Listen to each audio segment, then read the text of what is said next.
देखिए latest episodes बिल्कुल ad free.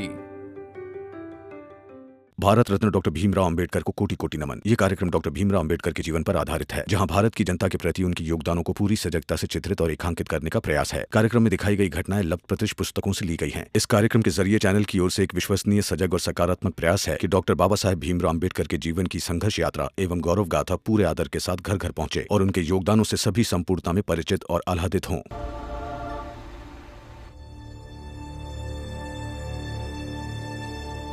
इससे पहले भी इस मसले पर मैं बात कर चुका हूं,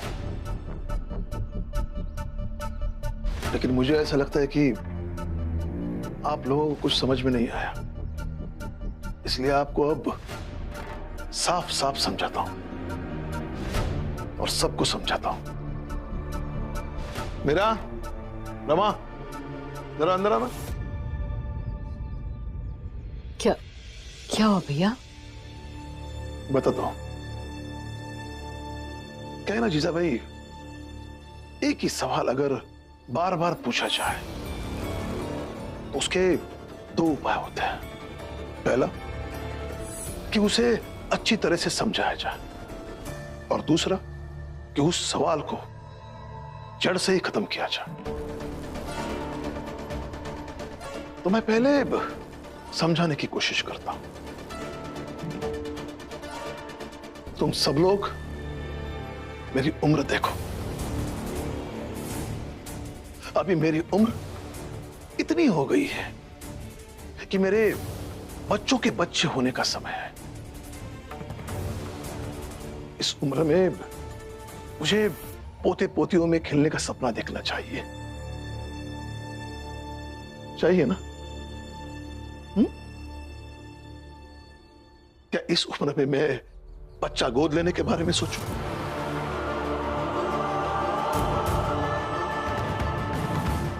कहीं भी तर्क संगत नहीं है, कहीं भी। चाल के लोग क्या कहेंगे, समाज क्या कहेगा कि पोते पालने की उम्र में अपने बच्चों के साथ खेल रहा है?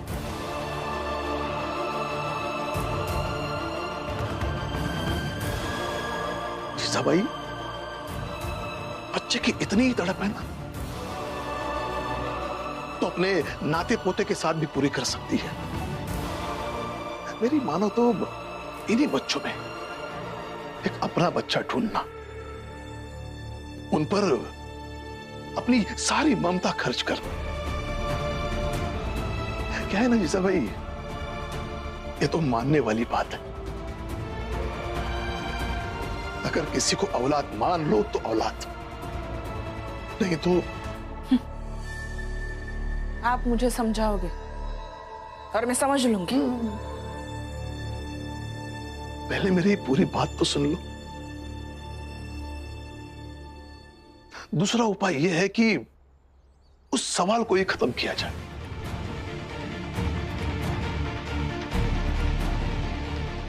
तो मैं एक रिटायर्ड सूबेदार हूं। फौज में नौकरी करते वक्त बहुत घुमा हूं। कम से कम 40 से ज्यादा वनस्पतियों को जानता हूं, जिसका रस पीने से व्यक्ति मर जाता है। भैया,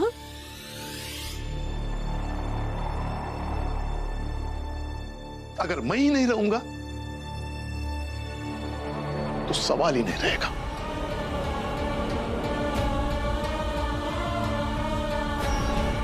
तो बच्चा गोद लेने के सवाल को मेरे समझाने से अगर समझ जाओ तो ठीक है, नहीं तो किसी दिन तंग आकर सुबह चाय के बदले वनस्पति का रस पी लूंगा। बाबा, भैया ये कैसी बात कर रहे हो आप?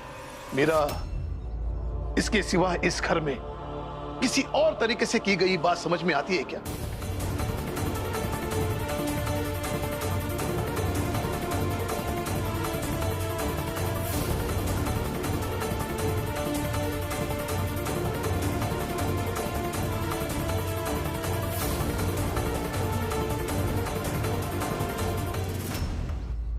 जीजा भाई, ये बार बार तुझे क्या हो जाता है?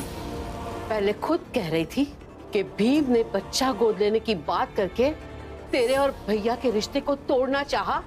अब खुद वही बात दोहरा रही है।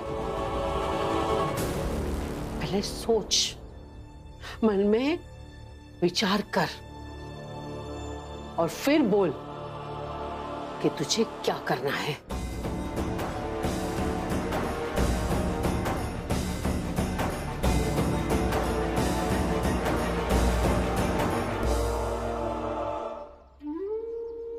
मुझे लगता है कि अब हमें बच्चा गोद लेने वाली बात पर कोई बात नहीं करनी चाहिए, खासकर आई और बाबा के सिवा तो किसी को नहीं। हमने कोशिश की, वही काफी था। अब उन दोनों को उनके हाल पर छोड़ देते। सही कह रही हो, उन दोनों को उनके हाल पर छोड़ना ही सही रहेगा।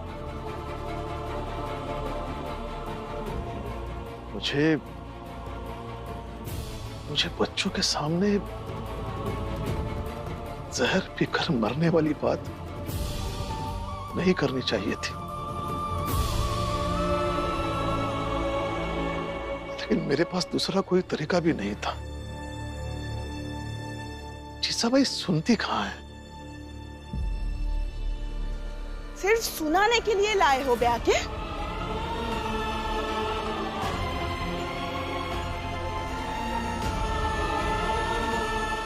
देखो जीजा भाई, ऐसे रोने धोने से कुछ नहीं होगा। रोऊंगी, बहुत रोऊंगी। पति हो आप मेरे, और मेरे सामने ऐसे जहर पीने की बात करोगे तो मैं रोऊंगी। हाँ हूं मैं बुरी हूं, लेकिन आपकी पत्नी हूं। आज तक आपने मेरे किसी भी इच्छा को महत्व नहीं दिया, लेकिन फिर भी आपको खो देने के डर से मैं रोऊंगी। मुझे नहीं पता मुझे कि आप मुझे कितनी पत्नी मानते हैं, लेकिन मैंने आपको पूरा पति माना है, और इसीलिए आप जब ऐसी बातें करेंगे मैं तब रोऊंगी, बहुत रोऊंगी।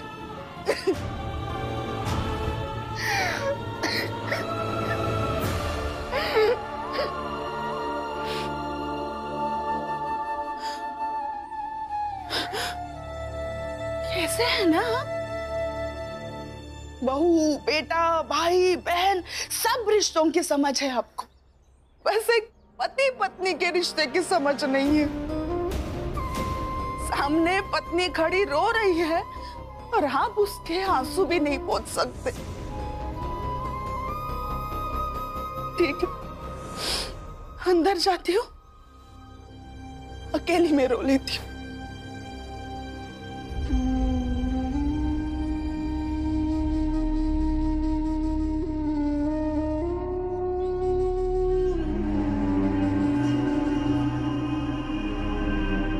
देखो जीजा भाई, मैं भी तुम्हें अपनी पत्नी मानता हूं, दिल से मानता हूं। एक पति को अपनी पत्नी का जितना ख्याल रखना चाहिए उतना ख्याल रखने की कोशिश भी करता हूं, और ये तुम्हें भी पता है।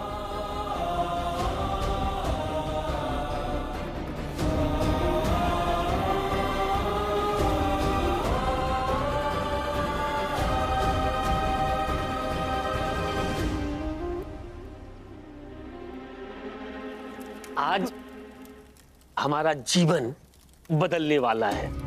क्या आज हम तीनों शोभा के साथ आरती के साहब के यहाँ चलेंगे। वहां जाएंगे तो अच्छा अच्छा खाने को मिलेगा और नौकरी भी मिलेगी। और जब इतने बड़े साहब के यहाँ नौकरी मिलेगी तो हम सब भी आरती की तरह ठाठ करेंगे और चमकेंगे। क्या दलिया अम्मा, एक बात समझ नहीं आई, ये फुलिया जाकर अपने पति को समझाती क्यों नहीं है? वो जोखू फिर से हितेश के चक्कर में फंस रहा है।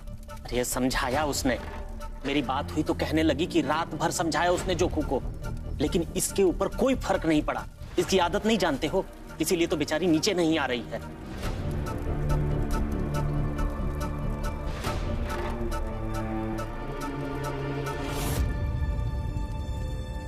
रमा,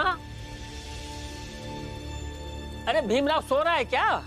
नहीं, कोई काम था क्या आप लोगों को? नहीं नहीं, काम कुछ नहीं था।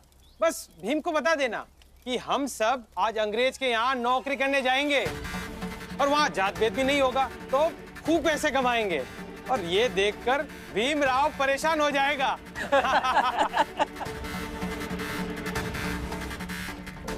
बेचारा भीम।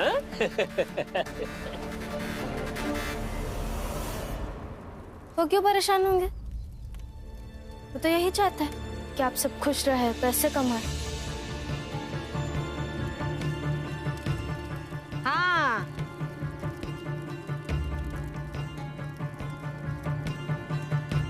चाय पीकर चुपचाप उस काम में लग जाइए जो रोज करते हैं। ठेका नहीं ले रखा मैंने सबका। अरे हितेश काका, आपके साथ तो गजब हो गया। जिनके दम पर आप उछल रहे थे, उन्होंने ही आपको मना कर दिया। ऐसे कैसे मना कर सका था? हाँ? ए शोभा, ए शोभा! आरती, क्या किया तूने? शोभा, हमारी बात हुई थी ना, तो समझाओ ना आरती को।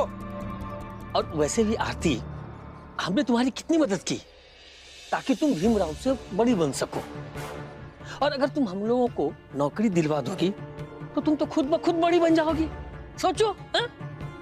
आरती, कितना अच्छा रहेगा ना जब हम सब एक साथ एक जगह काम करेंगे। ठेका नहीं ले रखा मैंने सबका। आप सब अपना देखिए, मैं अपना देखूंगी और अपनी दीदी का देखूंगी। दीदी चलिए, डेविड सर से लंच टाइम में मिलने जाना है। नहीं, हम सब चलेंगे। साहब नौकरी दे या ना दे वो अलग बात है, मगर जाएंगे हम सब और नौकरी मांगेंगे हम सब। दीदी मुझे सबसे मतलब नहीं है, सिर्फ आपसे मतलब है। क्यों मतलब नहीं है? और अगर मतलब नहीं था तो क्यों बाकियों से उलझी? भीम से, रमा से, रामजी भाऊ से मतलब नहीं था तो क्यों रमा के ऊपर गाड़ी चढ़ाने के लिए साहब बढ़ते रहे और तुम चिल्लाई तक नहीं? मतलब नहीं था तो क्यों दो लकीर खींच करके इतनी बड़ी नौटंकी की और उस एक लकीर पर खड़ी चुप रही, एक शब्द नहीं बोला? जब हर जगह मतलब रखा तो यहाँ भी मतलब रखना होगा। क्यों रखना होगा? सुना है जब ये लोग गिरमिटिया मजदूर बनने जा रहे थे तो भीम रमा ने मिलकर इन्हें रोका, और अब मैं उन्हें अपने साथ लेकर गई तो फिर रोकेंगे? नया नाटक। नहीं रोकेंगे हम।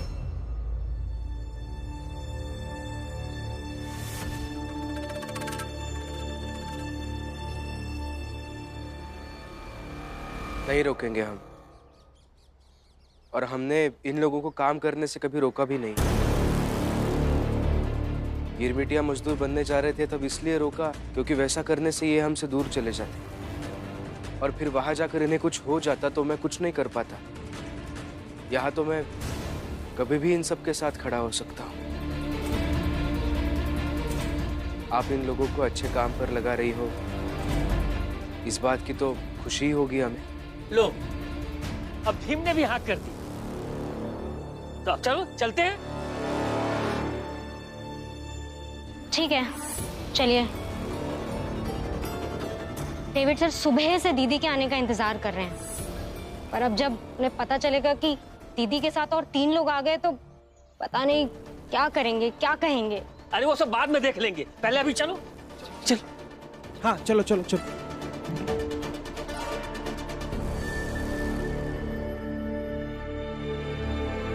आइए चलिए।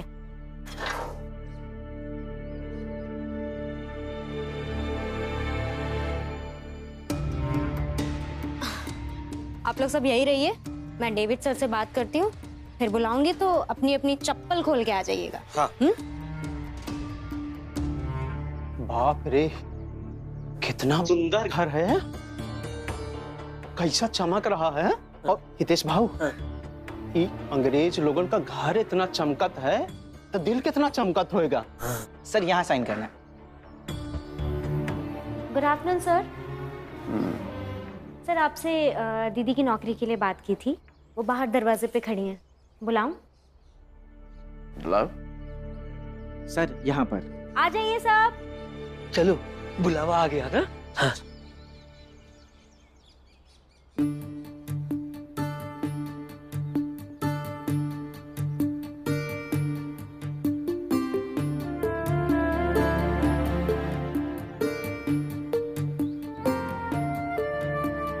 बड़ा मालिक। सर वो सॉरी सर, बात तो सिर्फ दीदी की नौकरी की हुई थी, पर ये लोग भी जिद करने लग गए। दीदी के चौल में ही रहते हैं, इन सबको भी नौकरी की बहुत जरूरत है। हाँ साहब, बहुत जरूरत है नौकरी के। तुम बाहर जाकर काम करो, तब तक मैं इनसे बात करता हूँ। पता तो चले कि ये लोग नौकरी करने लायक है कि नहीं।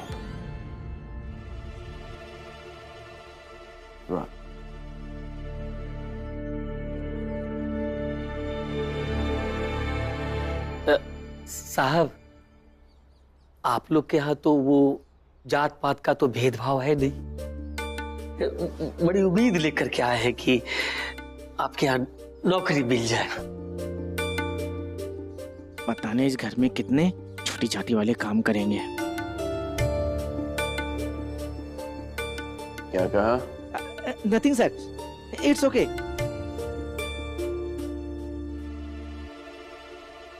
मैं जाता हूँ सर। नहीं, रुको। मैं वो गमला वहां पे दिख रहा है? हाँ सर। उस गमले में पौधा लगाना सोच रहा था, लेकिन कोई नहीं, वो मिट्टी किसी काम आ जाएगी। वहां पे जाके उस गमले को लेकर आ। लेकिन सर, उसका क्या करेंगे? अभी नौकरी के लिए आए हैं तो एग्जामिनेशन परीक्षा तो देनी ही है कि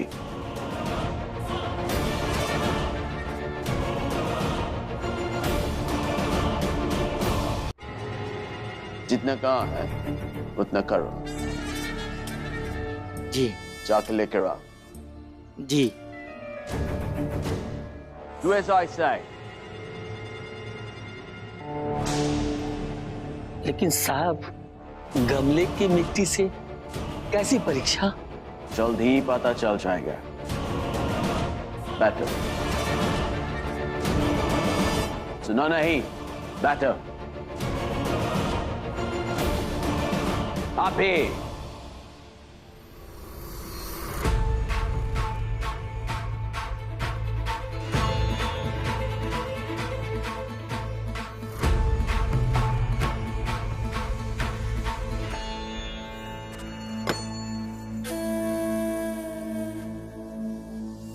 यहाँ डालो। मिट्टी यहाँ गिराऊं? यहाँ पे गिरा।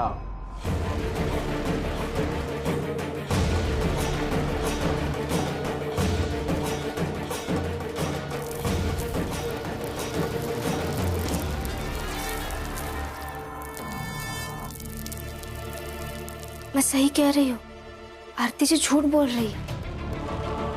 याद कीजिए, जब सड़क पर उस अधिकारी ने आरती जी का जबरन हाथ पकड़कर उन्हें गाड़ी में बैठाया, तब आरती जी ने क्या कहा था? पहले समझ लिया करो क्या बोलना है। डेविड सर को पुणे जाना था, इसलिए जल्दी जल्दी वो मुझे गाड़ी में बिठा रहे थे। याद आया? उन्होंने कहा था कि उनके साहब को पुणे जाने के लिए देर हो रही है, इसलिए उन्होंने उनके साथ ऐसा व्यवहार किया। और अभी उन्होंने क्या कहा कि उनके साहब सुबह से उनका इंतजार कर रहे हैं। डेविड सर सुबह से दीदी के आने का इंतजार कर रहे हैं। मतलब इतनी देर में वो पुणे गई भी और आ भी गई। ये तो नामुमकिन है। इसका मतलब अपने साहब की बदसलूकी को छुपाने के लिए आरती जी ने हम सबसे झूठ बोला। हो सकता है। फिर तो ये भी सोचने वाली बात है ना कि जब वो अंग्रेजी अफसर इतने साल से काम कर रहे आरती जी के साथ ऐसा कर सकता है, तो हितेश काका, जोकू काका और जनार्दन काका के साथ क्या करेगा, जो बिना बताए उनके घर गए उनसे मिलने।